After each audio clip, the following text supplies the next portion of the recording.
네, 오늘 함께 나눌 하나님의 말씀은 신약성경 히브리서 10장 19절에서 25절 말씀입니다.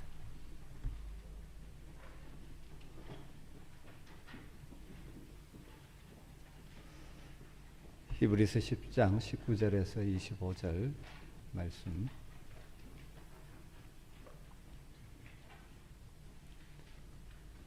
말씀을 한 절씩 교독하겠습니다. 그러므로 형제들아 우리가 예수의 피를 힘입어 성소에 들어갈 담력을 얻었나니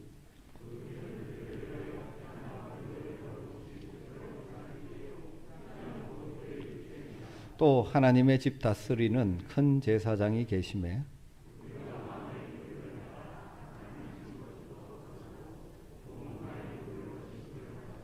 참 마음과 또 약속하신 이는 믿으시니 우리가 믿는 도리의 소망을 움직이지 말며 굳게 잡고 같이 읽습니다. 모이기를 패하는 어떤 사람들의 습관과 같이 하지 말고 오직 권하여 그날이 가까움을 볼수록 더욱 그리하자. 아멘. 2022년 새로운 한 해가 우리에게 열려졌습니다. 쉽지 않은 시간들이겠지만 올 한 해도 우리와 함께 하시는 주님을 의지하고 범사에 승리하는 삶을 사는 우리 아멘의 가족들이 되시기를 주의 이름으로 축복합니다.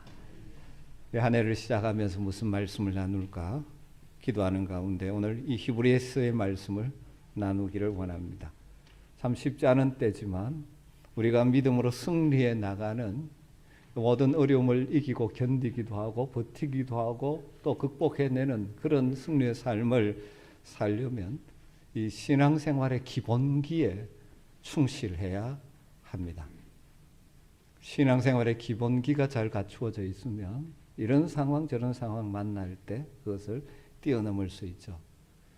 종종 운동 경기들을 보면 경기가 잘 풀리지 않으면 감독이 선수들을 불러냅니다. 불러내서 또 구체적으로 이건 이렇게 하라 저렇게 하라 지시도 하지만 그런 감독의 지시 가운데 자주 등장하는 말이 기본부터, 배구하는 분들 수비부터 뭐 이렇게 이야기를 합니다. 여러분 우리가 참 쉽지 않은 때를 살아가죠.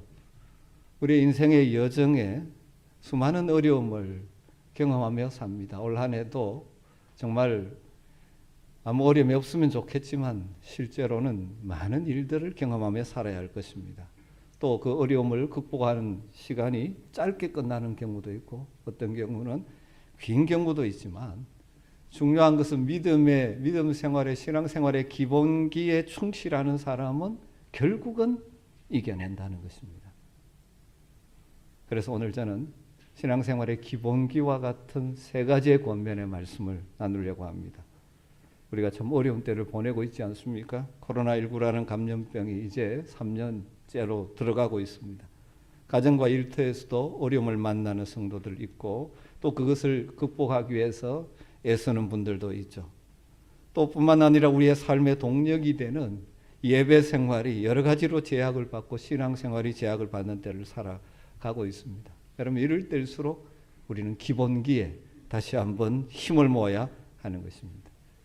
여러분 이 히브리서의 말씀을 받는 처음 히브리서 편지를 받는 성도들의 상황은 결코 평탄한 상황이 아니었습니다. 어려움을 겪고 있고 더 큰 어려움이 그들 앞에 다가오는 그런 상황 가운데 있었습니다. 그런 그것 때문에 믿음이 흔들리려고 하는 그들에게 히브리서 기자가 아주 강조해서 믿음의 기본기를 권면하고 있는 것이라고 할 수 있습니다. 그것을 짐작해 볼 수 있는 것은 읽지 않았지만 10장 후반부에 보면 예를 들어 32절에 보면 고난의 큰 싸움을 견디어낸 것을 생각하라. 이미 그들이 고난의 큰 이 싸움을 만났고 그것을 버텨냈다. 너희들 그것 기억해라. 그렇게 말하고 있죠. 33절에 보면 비방과 환난으로서 사람에게 구경거리가 되고 혹은 이런 형편에 있는 자들과 사귀는 자 되었으니 성도들 가운데는 믿음으로 사는 것 때문에 세상에서 비방받고 환난을 당하고 때로는 사람들의 조롱거리가 되는 일도 있었다는 것입니다. 또 다른 성도들은 그런 형편에 있는 자들과 사귀었다. 여기 사귀었다는 것은 그들을 돕고 그들과 교제하고 그들을 격려하고 그런 삶을 살았다는 것이죠. 또 34절에 가보면 너희가 갇힌 자를 동정하고 너희 소유를 빼앗기는 것도 기쁘게 당했다. 여기에 갇혔다는 것은 죄를 범하여 갇혔다기보다는 믿음으로 사는 것 때문에 투옥되는 일, 초대교회 성도들이 있었죠. 또 심지어 그들 소유가 빼앗기는 일도 있었다는 거죠. 그런 상황을 살아가는 성도들, 그들에게 이 세 가지의 권면의 말씀을 오늘 주고 있는 것이죠. 이것은 이 시대 우리가 새로운 한 해를 시작했지만 희망찬 새해라기보다는 어떻게 올 한 해도 우리가 살아갈까 마음의 염려와 근심이 다가오는 이 올 한 해를 우리가 버티고 견디고 그리고 모든 상황을 뛰어넘어 승리하는 삶을 살기를 원하는 우리 가족, 우리 아멘 가족들에게 저는 이 말씀을 통하여 승리하게 되기를 간절히 주의 이름으로 축원합니다. 첫 번째 권면은 하나님께 나아가자 하는 것입니다. 하나님께 나아가자. 하나님께 나아가자. 22절 보십시오. 우리가 마음의 뿌림을 받아 악한 양심으로부터 벗어나고 몸은 맑은 물로 씻음을 받았으니 참 마음과 온전한 믿음으로 하나님께 나아가자.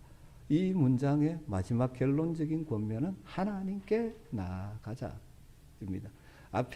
이 앞에 또 여러 가지 설명을 덧붙이면서 마지막 첫 번째 권면이 하나님께 나아가자 하는 것입니다. 여러분, 하나님께 나아가서 하나님이 공급해 주시는 은혜와 힘과 지혜를 덧입으면 어떤 상황도 우리는 견디고 이겨낼 수 있죠. 그렇기 때문에 하나님께 나아가는 것이 신앙의 기본기요. 이것이 튼튼하게 갖추어져 있는 사람들은 넉넉히 이겨낼 수 있는 것입니다. 그런데 여러분, 아무나 하나님 앞에 나아갈 수 있습니까? 하나님 나아가면 받아줍니까? 그런데 우리는 놀라운 특권을 받은 자죠. 우리는 하나님께 나아갈 수 있는 자격, 특권을 가진 자들이지 않습니까? 그걸 먼저 길게 설명하고 있죠. 19절에 보면 그러므로 형제들아 우리가 예수의 피를 힘입어 승소에 나갈 담력을 얻었나니, 우리의 이 추한 모습으로 원래는 나갈 수 없는 존재였습니다. 그런데 예수 그리스도께서 십자가에 피 흘려 우리를 대속해 주셨기 때문에 성소, 하나님이 임재하시는 그 거룩한 장소, 지성소, 시온소, 은혜의 자리에 나갈 수 있는 담력, 담대하게 나갈 수 있는 자가 되었다는 것이죠. 그러기 위해서 예수 그리스도께서 몸을 찢으셔서 성전 휘장을 갈라놓으심으로 말미암아 우리가 하나님 앞에 담대히 나갈 수 있는 새 길을 여셨고 생명의 길, 살 길을 열어 놓으셨다는 것이죠. 그럴 뿐만 아니라 지금도 하나님 보좌 우편에서 우리를 위하여 중보하며 기도하시는 제사장으로서 우리를 위해 기도하고 계십니다. 그러기에 우리는 담대하게 하나님 앞에 나갈 수 있는 자격이 있는 자라. 놀라운 은혜지 않습니까? 이 특권을 활용하며 살아야 하지 않겠습니까? 22절에서 이것을 또 이렇게 표현합니다. 우리가 마음의 뿌림을 받아 악한 양심으로부터 벗어나고 몸은 맑은 물로 씻음을 받았으니 참 마음과 온전한 믿음으로 하나님께 나아가자. 여기 보면 마음의 뿌림을 받았다, 벗어났다, 씻음을 받았다. 여러분, 이 모든 표현은 구약 시대의 제사장이 성소에 들어가고 대제사장이 지성소로 들어갈 때 그 가는 과정을 배경으로 하고 있는 말씀이죠. 구약시대 제사장이라고 해서 그냥 성소에 들어가는 것 아닙니다. 들어가기 전에 뭘 합니까? 피를 뿌리고 씻고 하는 정결 예식을 행하는 것이죠. 그런데 우리는 이미 예수 그리스도로 말미암아 이미 정결케 된 자들이라는 것입니다. 그래서 하나님의 은혜의 보좌, 하나님의 존전 앞에 나갈 수 있는 자들이 되었다. 이 놀라운 은혜를 우리에게 주셨는데 우리는 이 특권을 활용해서 날마다 하나님 앞에 나아가자, 그렇게 권면하고 있는 것이죠. 그리고 하나님 앞에 나아갈 때 우리가 가져야 될 마음의 자세를 두 단어로 표현합니다. 참 마음과 온전한 믿음으로 나아가라. 여기 온전한 믿음으로 번역된 것을 다르게 풀면 믿음의 확신을 가지고 나아가라. 그럼 하나님 앞에 나아갈 때 믿음의 확신을 가지고 나아가라는 것입니다. 무슨 믿음의 확신일까요? 가장 기본적으로 대제사장 예수 그리스도께서 우리를 위하여 속죄사역을 완성하셨고 지금도 하나님 보좌 우편에서 대제사장으로 우리를 위하여 대신 기도하고 계시는 분이 계신다는 그 믿음의 확신을 가지고 나가라는 것입니다. 여러분, 오늘도 예배 자리에 나오셨죠? 그냥 나온 것이 아니라 이렇게 나로 하여금 하나님의 은혜 보좌 앞에 나갈 수 있게 하신 은혜를 받은 자로서 이 믿음의 확신을 가지고 예배하는 여러분 되시기를 주님으로 축원합니다. 그리고 참 마음으로 나가라는 것입니다. 참된 마음, 의심이 없고 전심으로 하나님 앞에 나가야 한다는 것이요. 믿음의 확신을 가지고 거짓 없는 전심으로 나아가자는 것입니다. 여러분, 하나님께 나아간다는 것이 구체적으로 어떻게 하는 것입니까? 하나님 앞에 나아간다는 것은 하나님과 교제하면서 하나님으로부터 주어지는 다양한 영적인 복을 받아 누리는 것이죠. 우리가 어떻게 하나님 앞에 나아갈 수 있습니까? 여러분 잘 알죠? 하나님 앞에 어떻게 나갑니까? 기도로 하나님 앞에 나가는 것입니다.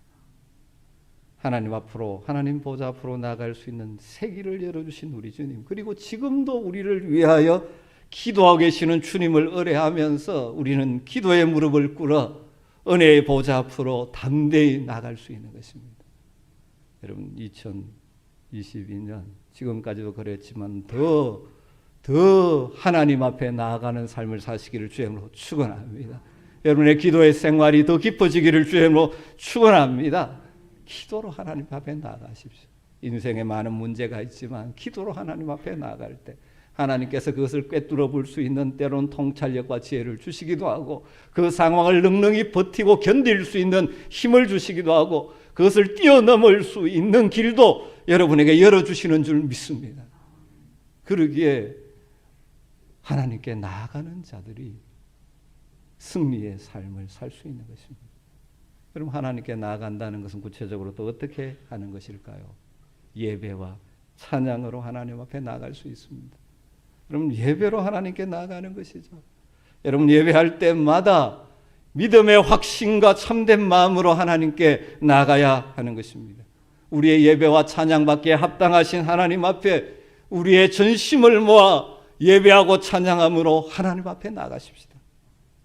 우리가 하나님의 은혜 보좌 앞에 나갈 때 히브리서 4장 16절에 있듯이 때를 따라 돕는 은혜, 순간순간 그때그때마다 필요한 은혜를 공급해 주시겠다고 약속하셨습니다. 그러기에 하나님 앞에 나아가 하나님의 때를 따라 돕는 은혜를 되짚는 자들은 어떤 상황을 만나도 이겨낼 수 있는 것이고 극복해낼 수 있는 것이죠.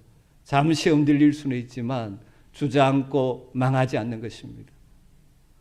사랑하는 성도 여러분, 올 한 해 은혜보다 더 하나님께 가까이 나가는 한 해가 되기를 주의 이름으로 축원합니다. 여러분, 예배의 자리를 사모하십시오. 올해도 지난해에 이어서 우리의 표가 예배 회복, 감사의 회복, 능력 있는 삶입니다.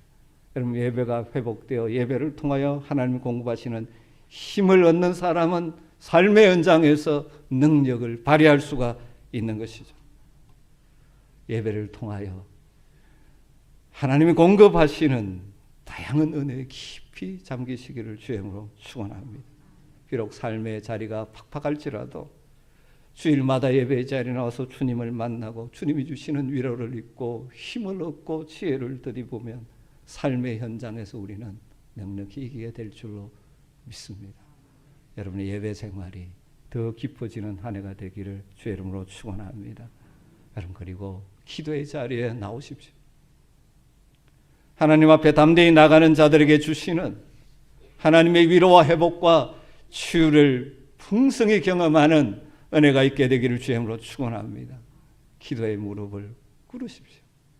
그렇게 하나님 앞에 나가면 약속하신 대로 우리의 삶의 현장을 우리와 함께 하시며 우리를 도와주실 것입니다. 신앙생활의 가장 기본기가 하나님 앞에 나아가는 것입니다. 여러분, 이 기본기가 튼튼하기 때문에 어떤 상황 가운데도 승리하는 여러분 되시길 주님으로 축원합니다. 두 번째 권면이 무엇입니까? 소망을 굳게 잡아라. 소망을 굳게 잡아라. 23절 말씀이죠. 또 약속하신 이는 미쁘시니 우리가 믿는 도리의 소망을 움직이지 말고 굳게 잡고. 두 번째 권면입니다. 굳게 잡자. 우리가 날마다 하나님 앞에 나가는 삶을 살아야 되지만 육신을 입고 살아가는 동안에 이러한 복된 삶을 사는 것을 방해하는 요소들이 참 많습니다. 우리에게 주어진 구원이 아직 완성된 것이 아니죠. 주님 다시 오실 그날에 완성되는 것입니다. 그때까지 살아가는 동안에 우리의 믿음을 흔들어 놓으려는 여러 가지 일들이 일어나죠. 우리가 살아가는 삶의 자리에서 만나는 여러 가지 어려운 일들 때문에 우리의 믿음이 때로는 흔들릴 수 있고 하나님 앞에 지속적으로 나가지 못하게 우리의 발목을 잡을 때도 있습니다. 때로는 우리 속에 남아있는 죄악된 본성 욕심을 자극해서 이것이 내 마음이 채워지면 하나님을 향한 믿음이 흔들리고 의심이 생기기도 하고 연약한 자리로 넘어질 수도 있습니다. 특별히 히브리서 이 편지를 받는 성도들은 믿음으로 사는 것 때문에 박해받고 고통당하는 현실을 앞에 두고 있습니다. 그래서 일부가 흔들리고 있는 것이죠. 그래서 히브리서 기자가 권면하는 것입니다. 우리가 믿는 도리의 소망을 굳게 잡아라. 여러분 어려울수록 붙들어야 될 것은 붙들어야 합니다. 여러분 우리의 믿는 도리의 소망의 핵심은 무엇입니까? 우리가 믿음으로 구원받아 장차 영원한 하나님의 나라에 갈 것이라는. 비록 이 땅을 살면서 이런저런 모습으로 살아갈 수밖에 없지만 우리의 구원의 날 모든 것이 완성될 그 날이 우리에게 있다는 우리에게 주어진 이 산 소망을 굳게 붙들으라는 것입니다. 아무리 힘들어도 소망이 있는 자들은 이겨냅니다. 우리의 소망이 무너지면 우리의 인생이 무너지는 것입니다. 오늘 이 붙들라는 말을 얼마나 강조하는지 모릅니다. 굳게 잡으라. 앞에 굳게라고 해서 이것도 강조했는데 그 앞에 한 가지 더 강조하고 있죠. 움직이지 말고. 같은 의미죠. 반복 강조하는 것은 너무너무 중요하다는 것입니다. 여러분 이것 너무 중요한 것입니다. 이 땅을 살아가면서 때로는 우리로 하여금 흔들리게 만드는 일들이 얼마나 많습니까? 그때 흔들려서 이리 넘어지고 저리 넘어지는 인생이 아니라 우리의 신앙의 기본기 굳게 붙잡는 것입니다. 어떻게 하면 우리의 소망을 흔들리지 않고 굳게 붙잡을 수가 있을까요? 그것은 우리에게 약속하신 하나님, 신실하신 하나님을 바라볼 때 가능합니다. 그래서 히브리서 기자는 이 권면의 앞에 뭐라고 붙여놨습니까? 약속하신 이는 미쁘시니. 우리에게 이 약속을 주신 분, 이 소망을 주신 분, 하나님의 말씀 성경을 통하여 우리에게 수많은 약속의 말씀을 주셨죠. 그 약속의 말씀을 주신 우리 하나님은 어떤 분이라고? 미쁘신 분, 믿을 만한 분, 신실하신 분이라는 것입니다. 하나님 그 약속하신 대로 자기 아들 예수 그리스도를 인간의 몸으로 보내시고 십자가에 죽기까지 하셔서 우리의 속죄 사역을 완성하신 분입니다. 자기 아들의 생명을 버려서 약속을 지키시는 신실하신 하나님이십니다. 이처럼 신실하신 하나님이 예수 그리스도가 완성한 이 속죄 사역에 근거해서 우리에게 영원한 천국을 약속해 주셨습니다. 이것을 알고 바라보는 자들은 흔들리지 않는 삶을 살 수가 있는 것입니다. 우리가 믿는 도리의 소망을 굳게 잡으라. 이 권면의 말씀은 어쩌면 이 시대를 살아가는 우리 성도들에게 너무나 소중한 권면의 말씀인 것 같습니다. 여러분, 이 세상을 믿음으로 살아가는 것이 만만치 않지 않습니까? 믿음으로 살아가는 복된 길을 가로막는 외부적인 환란이 우리 앞에 다가올 수도 있습니다. 우리 속에 있는 죄악된 욕망을 자극해서 우리로 하여금 의심에 떨어뜨리게도 할 때 있습니다. 특별히 우리는 지금 코로나19라는 감염병을 지속되는 상황 속에 살고 있기에 우리의 마음이 무너지고 흔들리게 될 상황들이 우리 앞에 많이 일어날 수도 있습니다. 그러나 기억하십시오. 신실하신 하나님이 그 약속하신 대로 우리의 삶을 주장해 주실 줄 믿습니다. 흔들릴 때마다 더욱 믿음의 눈을 들어서 마음에 의심이 생길 때마다 신실하신 하나님을 더 바라보시고 붙드시기를 주임으로 축원합니다. 저와 여러분을 부르신 하나님, 우리를 구원하신 하나님, 신실하신 하나님에게 결코 우리를 떠나지 않고 우리를 버리지 않고 우리와 함께 하실 것입니다. 우리의 처한 현실의 난관을 뛰어넘어 우리와 함께 하시는 신실하신 하나님을 바라봄으로 흔들림 없는 삶을 사시기를 주임으로 축원합니다. 그래서 성경 기자들은 소망 중에 즐거워하라 그런 표현을 많이 쓰죠. 요즘 여러분 버스를 타보신 지 오래되신 분도 많이 있죠. 버스를 타고 가다가 그냥 평탄한 길, 바른 길 갈 때는 때로는 손잡이를 안 잡아도 안 넘어집니다. 그런데 여러분 커브길 혹은 울퉁불퉁한 길을 만나면 어떻게 해야 됩니까? 그때 안 잡고 뭐 내 힘으로 버틸 수 있다 하다가는 이쪽 저쪽으로 넘어질 수밖에 없죠. 여러분 우리 인생의 여정이 결코 늘 평탄한 길만 있는 것 아니지 않습니까? 평탄했으면 좋겠지만 어느 날 내가 생각하지 못했던 커브길을 만나서 확 꺾일 때도 있습니다. 울퉁불퉁한 길을 만나기도 합니다. 여러분 이럴 때일수록 우리가 해야 될 일은 무엇입니까? 더 굳게 붙잡는 것입니다. 소망을 더 굳게 붙잡는 것입니다. 우리를 구원하신 신실하신 하나님을 더 굳게 붙드는 것입니다. 그럴 때 결코 흔들림 없는 신앙 행진을 해갈 수 있는 것이죠. 여러분 우리 옆 사람에게 한번 권면하십시다. 굳게 소망을 굳게 붙드십시다. 한 번 더 하십시다. 소망을 굳게 붙드십시다. 마지막 세 번째 권면은 서로 돌아보라 하는 권면입니다. 서로 돌아보라. 많이 들으셨던 이야기겠지만 유명한 복음 전도자 무디 선생님에게 어느 날 젊은 청년이 찾아왔습니다. 그리고 질문을 던졌습니다. 우리가 예수님을 믿음으로 구원받은 것 아닙니까? 무디 선생 그렇죠. 대답하니까 예수 믿고 믿음으로 구원을 받았는데 왜 굳이 주일마다 교회에 나와서 예배 드리라고 합니까? 꼭 그럴 필요가 없는 것 아닙니까? 그때 무디 선생님은 아무 말도 하지 않고 자기 앞에 있던 활활 타오르던 난로, 그때 조개탄 난로였던 거죠. 그 조개탄 하나를 그냥 끄집어내어 밖에 둡니다. 밖에 두니까 어떻게 됩니까? 점점 조개탄의 불이 점점 꺼져갑니다. 그걸 보고 청년이 깨닫고 돌아갔다고 합니다. 여러분 하나님 우리의 연약함을 잘 아십니다. 우리 홀로 있을 때는 넘어지기가 참 쉽습니다. 그걸 아십니다. 그래서 구원받은 우리들을 어떻게 하셨습니까? 예수 안에서 한 형제 되게 하시고 한 교회를 이루게 하시고 영원한 하나님의 나라에 가기까지 함께 믿음의 여정을 걸어갈 사람으로 우리를 함께 불러주셨습니다.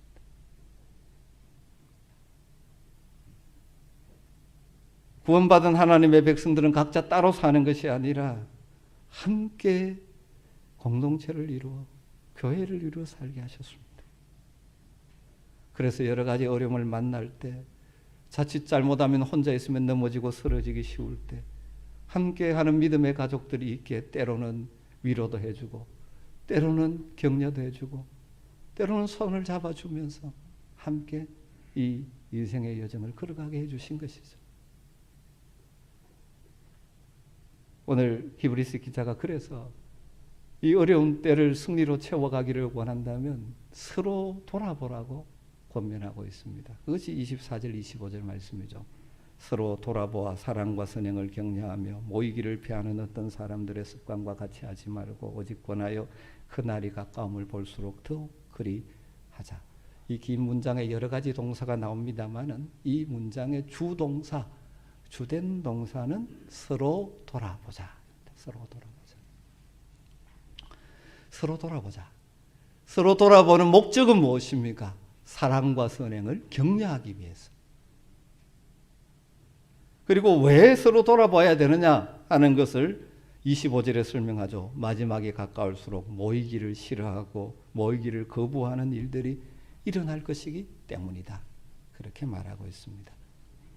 여러분, 하나님께서 우리를 구원하시고 이렇게 믿음의 가족으로 만나게 하시고 함께 신앙생활하게 하셨습니다.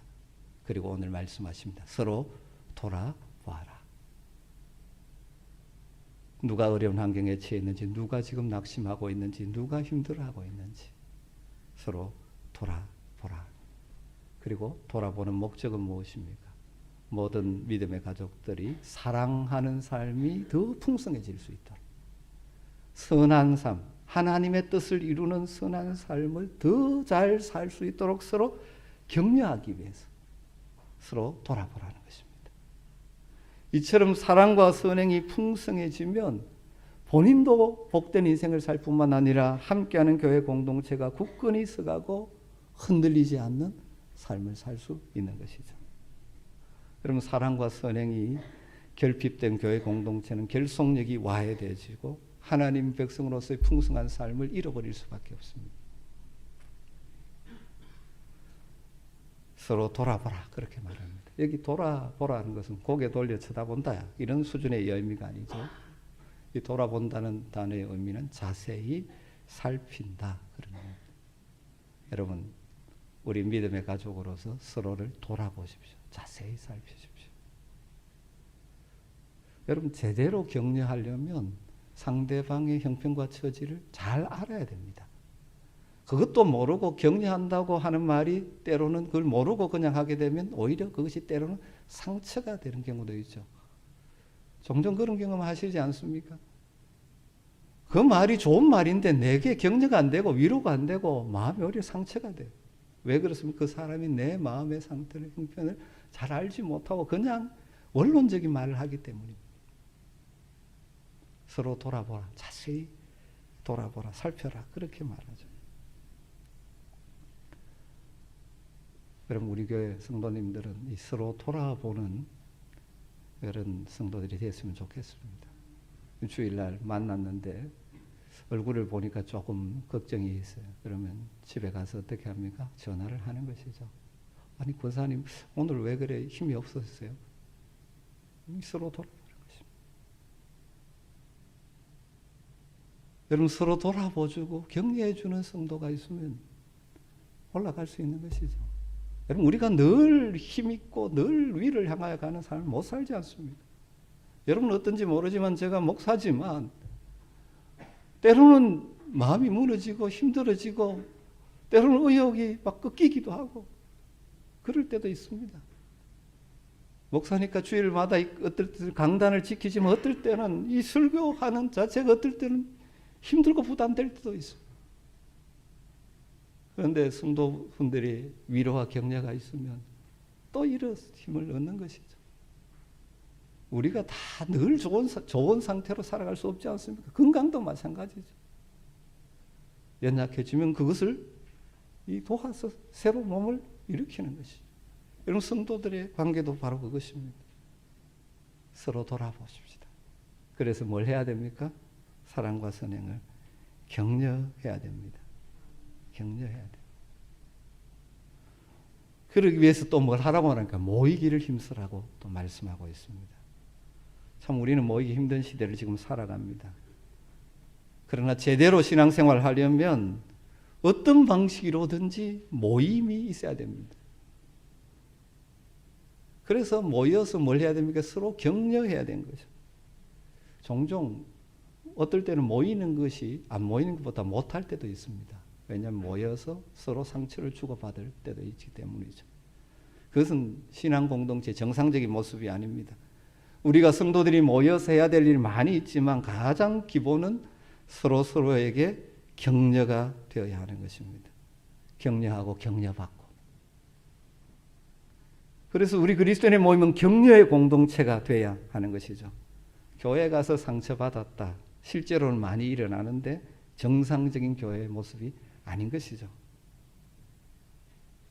여러분, 서로 격려하고 격려받고. 요즘 이렇게 오래 교제할 수 없는 시대를 살아가지만 우리가 예배 후에 잠깐 보는 시간이라 할지라도 마음을 담은 격려와 격려받음이 있음으로 인해서 삶의 현장에 더욱더 힘있게 나갈 수 있는 은혜가 우리 교회, 우리 성도들에게 풍성하기를 주님으로 축원합니다. 마지막 때가 될수록 이 일이 어려워진다고 말합니다. 어려워지기 때문에 의지를 가지고 힘을 써야 가능한 일이죠. 오직 권하여 그날이 가까움을 볼수록 더욱 그리하자. 날이 가면 갈수록 서로 격려하는 일이 어려워지는 시대를 삽니다. 왜냐하면 우리가 살고 있는 이 시대가 점점 더 개인주의적인 가치관이 지배하는 시대고 더 나아가서 이기적이 되어가기 때문이죠. 그렇기 때문에 이 세상 풍조대로 살면 우리는 서로 돌아보는 일을 할 수 없게 되어집니다. 심지어 그런 생각을 하는 사람이 있죠. 서로 도와주는 것을 사생활 침해라고 싫어하는 사람들도 있습니다. 우리 교회 성도님들 가운데는 그런 분들이 거의 없습니다만은 종종 목회자들을 만나보면 그런 이야기를 합니다. 교회 조금 성도들을 신방하게 해서 전화하면 왜 자꾸 내게 전화하느냐고. 내 잘하고 있는데 뭘 내 삶에 이제 들어오려고 그러느냐고. 왜냐하면 이 시대 풍조가 그래요. 여러분 그것이 맞다고 생각하고 가면 안 됩니다. 하늘 백성의 공동체는 서로 어떻게 하라고요? 서로 돌아보며 살으라고 말합니다. 관심을 가지고. 물론 그 관심의 표현이 도를 넘어가지고 가면 안 되겠지만 서로 돌아보는 공동. 거기에다가 이 사회가 어떻습니까? 너무너무 바쁘게 돌아가지 않습니까? 여유가 없어집니다. 그러다 보니까 돌아보는 일이 힘들어져요. 그렇기 때문에 의지를 가지고 시간을 떼내야 이게 가능한 일입니다. 그냥 흘러가는 대로 살지 마시고 이 말씀의 권면대로 살아보십시오. 하나님께서 이것을 통하여 우리를 더 강하게 해주실 것입니다. 함께 모이는 일이 점점 어려워져 가지 않습니다. 요즘은 공동체 유익보다는 개인의 유익을 먼저 생각하는 시대 속에 살고 있습니다. 그러다 보니까 서로 격려하고 세워주는 일보다는 서로 헐뜯고 상처내고 끌어내리는 일들이 더 많은 것이 이 땅의 현실이지 않습니까? 요즘 보십시오. 누구 잘한다 격려해주는 이야기는 거의 들을 수 없고 그 사람의 허물을 어디서 찾았는지 찾아내서 심지어 수십 년 전까지 찾아내가지고 끌어내리려는 일로 가득 차 있는 사회를 살아가는데 여러분 우리 그리스도인들은 그런 세상의 풍조에 흘러가서는 안 됩니다. 서로 돌아봐. 서로 사랑과 격려합니다. 다 부족하지 않습니까? 이 목사가 완벽합니까? 못하는 거 많이 있죠. 여러분 마음에 안 드는 것도 있으시죠. 그러나 여러분 서로 격려하면서 함께 일을 이루어가는 것입니다. 그러다가 우리는 지금 거의 2년까지 코로나19라는 감염병 때문에 서로 대면하여 만나는 것이 부담스러운 상황을 지금 우리가 살아가고 있습니다. 이런 상황 속에서 우리가 할 수 있는 다양한 최선의 방법을 찾아야 합니다. 그냥 이러니까 그냥 가는 것이 아니라 사실 그렇게 하는 목장들도 있지만 서로 만날 수 없는 모일 수 없다 보니까 목장 모임이 안 되는 것도 많죠. 그리고는 아예 안 모이니까 특히 앞선 사람들은 힘들 일도 없고 하니까 이게 편해져 버린지도 모릅니다. 여러분 원래는 조금 마음의 자세를 우리 함께 바꾸십시다. 우리 할 수 있는 범위 내에서. 예를 들어 목장 식구가 8명이라 하면 8명 모일 수 없잖아요 지금. 그러면 어떻게 둘로 나누어서 4명씩 이렇게 모이는 것입니다. 조금 앞선 사람들이 좀 더 헌신하는 것이죠. 시간을. 전에처럼 모여서 길게 가질 수 없으면 짧게 모여서라도 같이 기도하고 격려하는 것입니다. 또 굳이 직접 대면하지 않더라도 오늘날은 우리에게 주어진 다양한 기기들이 있지 않습니까? 그걸 활용해서 그냥 지내는 것이 아니라 어쨌든 이 모임, 만남, 격려, 교제가 우리 공동체에서 일어나게 되기를 간절히 소망합니다. 그래야 우리가 함께 힘을 얻고 걸어갈 수 있습니다. 여러분 지금까지 여러분 걸어오면서 순간 힘들고 어려울 때 여러분을 알아주고 위로해주는 믿음의 가족이 있어서 일었었던 경우들이 여러분 많지 않습니까? 올 한 해 이런 일들이 우리 가운데 더 일어나야 될 줄로 믿습니다. 이게 신앙의 기본기입니다. 그러면 아무리 어려워도 우리는 함께 이겨낼 수 있는 것이죠. 사랑하는 성도 여러분, 새로운 한 해가 열렸지만 사실은 기대보다는 우리 속에 마음의 짐이 더 많은 시대를 지금 만났지 않습니까? 여러분 그러나 두려워하지 마십시오. 우리는 넉넉히 이겨낼 수 있습니다. 우리 하나님 우리와 함께 하십니다. 그러기에 더욱더 우리는 신앙의 기본기를 다지는 기회로 만들어갈 수 있게 되기를 주의 이름으로 축원합니다. 여러분 하나님 앞에 더 가까이 나아가는 은혜가 있게 되기를 주의 이름으로 축원합니다. 올 한 해 예배 생활, 하나님께 나와 기도하는 생활이 더 풍성해지기를 주의 이름으로 축원합니다. 그럼 인생이 힘들수록 하나님의 은혜가 더 필요하지 않습니까? 하나님 앞에 나아가고 예배를 사모함으로 나옴으로 말미암아 예배 때마다 주시는 은혜를 덧입어 세상을 향하여 담대하게 나가는 놀라운 능력이 여러분에게 있게 되기를 주의 이름으로 축원합니다. 올 한 해 살아가면서 여러분 인생의 어려움과 난관을 만날 때일수록 더욱더 우리 믿는 믿음의 근거한 소망을 더욱 근근히 더 굳건히 붙들게 되는 여러분 되시길 주의 이름으로 축원합니다. 우리의 소망은 산 소망입니다. 결코 사라지지 않는 소망입니다. 힘들 때일수록 소망을 붙드십시오. 그리고 서로 돌아와 사랑을 선행을 격려하는 우리 공동체가 되어짐으로 말미암아 우리의 인생을 마치고 주님 품에 안기길 그날까지 어떤 상황을 만나도 넉넉히 견디고 이기고 승리하는 저와 여러분 되기를 주의 이름으로 축원합니다. 기도하겠습니다.